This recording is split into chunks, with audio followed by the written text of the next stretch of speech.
Hello, everyone. So, my essay was focused on how hyperbole and satire is used in the Obama inheritance. A couple of things that I do in my essay. The first is I establish a working definition of conspiracy narratives. I followed up with a discussion of the differences between Juvenalian, Menippean, and Horatian satire. I very quickly then establish a working definition of hyperbole before moving into the texts under consideration from the Obama inheritance. Here's my thesis. As I said before, my focus was on how the use of Horatian satire and hyperbole in conspiracy narratives encourages readers to engage in self-reflection about their preconceptions, specifically conspiracy theories with which they engage. So for my definition of conspiracy narratives, I pulled heavily from a source titled Conspiracy Narratives as a Type of Social Myth by Radek Chlup. He defines it as a cultural narrative, which allows us to do two things. One is to understand that conspiracy theories are a cultural phenomenon, meaning that they are globally increasing in relevance and popularity. And the second thing he says is that we may now view conspiracy theories as collective meaning-making devices rather than unsubstantiated flights of fancy, which I felt connected with and very succinctly summarized the discussions that we've had this semester about pattern recognition and how conspiracy theories is the human mind trying to make sense of a chaotic world that just doesn't always make sense. Chaloop does acknowledge that many conspiracy narratives are gripping and dramatic stories that media is selling because those stories sell, they gain a lot of attention. And so that is often their purpose, is to generate engagement. I do also know that there is a difference in serious and satirical conspiracy narratives. Serious conspiracy narratives are stories where the author consciously explores a world where a conspiracy is true and can be explained by a logical progression of events. So a story that we've done this semester that fits that definition would be The American Tabloid by James Elroy. And then, of course, you have satirical conspiracy narratives, which are trying to reveal the ridiculousness or outlandishness of the theory that they're engaging with. And these are the stories that most heavily use hyperbole, that engage with it the most. So the three main types of satire that I define are Juvenalian, Menippean, and Horatian. Juvenalian satire, the definition that I have for this comes from Satire Critical Reintroduction by Dustin Griffin. He says that Juvenalian satire was used to inflame the reader's ardor for virtues, or else the Juvenalian satire would punish the guilty with shame and deter them from further evil.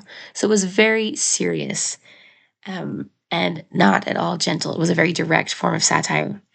Menippean, I call it the middling of the satire. It's focused mostly on ideas rather than people. And again, from Dustin Griffin's critical reintroduction, he calls it the attacks under the cover of a fable. And that's why it's often viewed a little bit more gently than the Juvenalian satire, is because it's a story. It's left open for interpretation, and it is easier to digest rather than the direct attack of the Juvenalian satire. And then, of course, we have Horatian satire, which is very light-hearted.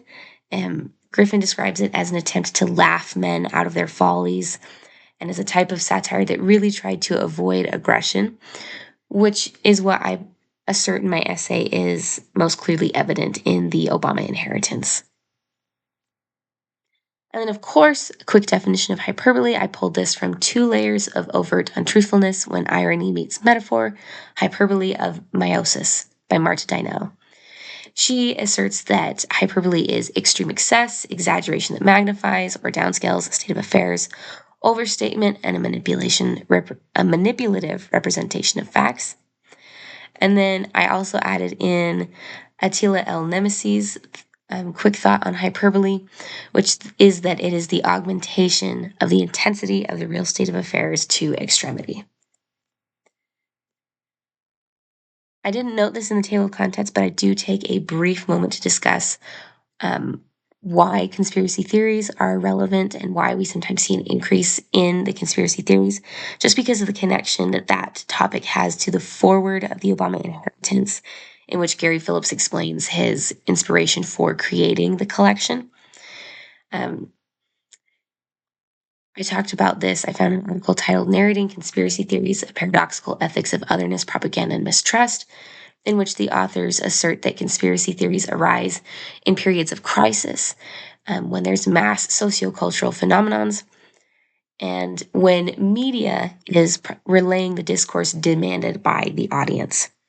And that connected with the forward that Gary Phillips developed, in which he explains that the sheer number of conspiracy theories that came out of Obama's election in America had caught him by surprise. And I would argue that depending on which side of the political spectrum a person was on, they definitely would have viewed that election as a crisis. And it, of course, became a mass sociocultural phenomenon. So, part one of engaging with the text is I spend some time discussing how they augment and exaggerate real people in the Obama inheritance. The three stories that I engage with are in this order, the first being Michelle in Hot Water by Kate Flora. The first example that I note from that is that Michelle is no longer just a skilled orator and knowledgeable first lady, but she's a woman who can also project disembodied voices, which, if you remember from the story, is what gets her out of the situation where she's been captured by the Russian bodyguard of the pharmaceutical business CEO. And then they also augment another aspect of her, which is her connections. Being the first lady, it's no surprise that she would have some friends with various skills. But those friends are exaggerated in the story. Lourdes is a scientist from the FDA who happens to conveniently have a drug that makes an individual bald and incompetent, and experience incompetence. I'm probably saying that wrong, and I apologize for that. And then Mary Grace, who is a CIA connection, who, of course, can get them any sort of device that they need to deploy that drug into a targeted individual, as well as with high tech disguises that are very reminiscent of Mission Impossible. And all of these aspects combine to augment Michelle into somebody who could actually engage in the activities that the conspiracy theories about her would require. The next story I engage with is True Skin by Eric Beetner, main character being Russ, who is the radio host.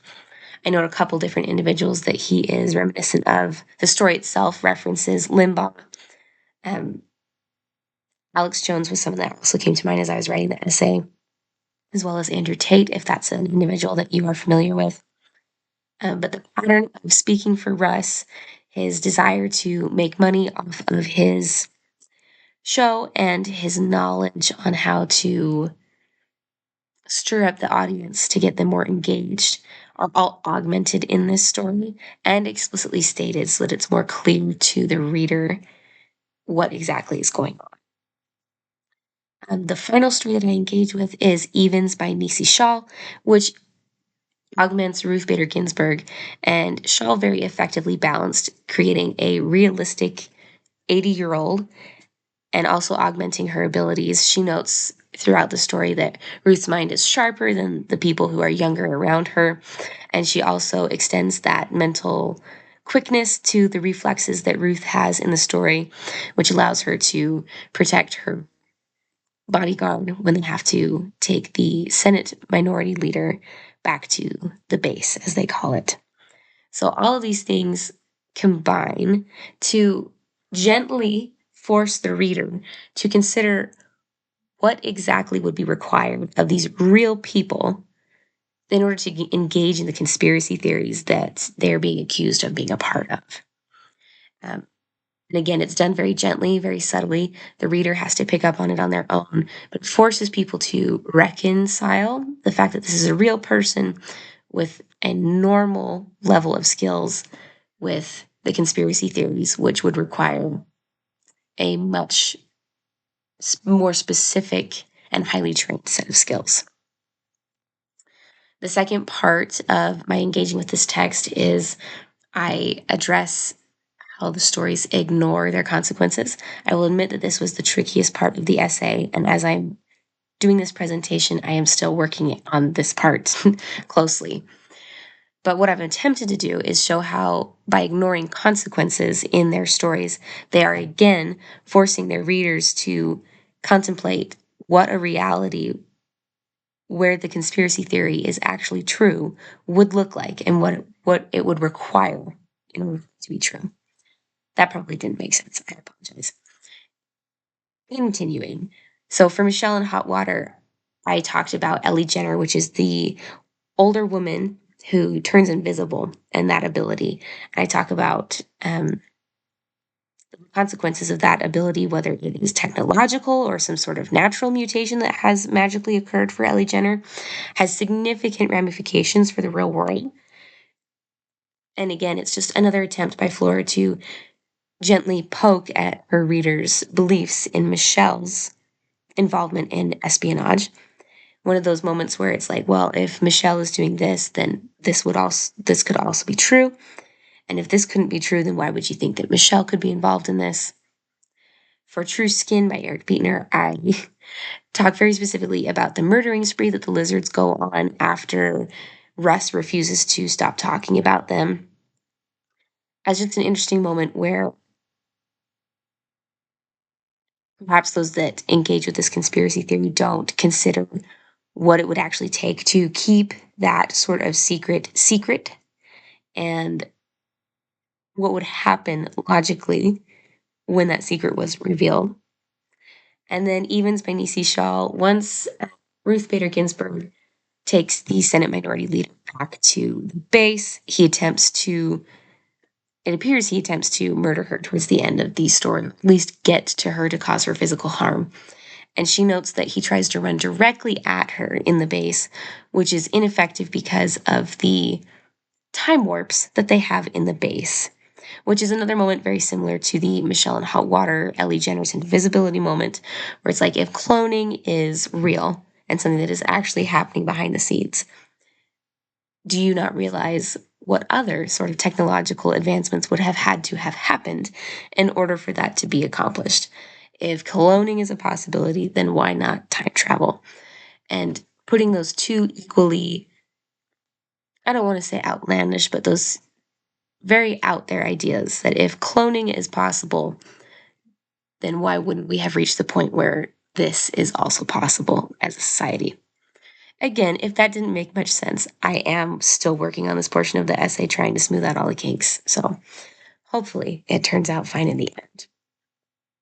In conclusion, I talk about how the purpose of Horatian satire and hyperbole is to gently create discomfort, force audiences to ask themselves what a reality where these theories were actually true, what it would look like. And again, to gently encourage readers to think about maybe the follies of the conspiracy theories that they have, to do a little bit of laughing at themselves, and to engage in some genuine self reflection. And that is my essay.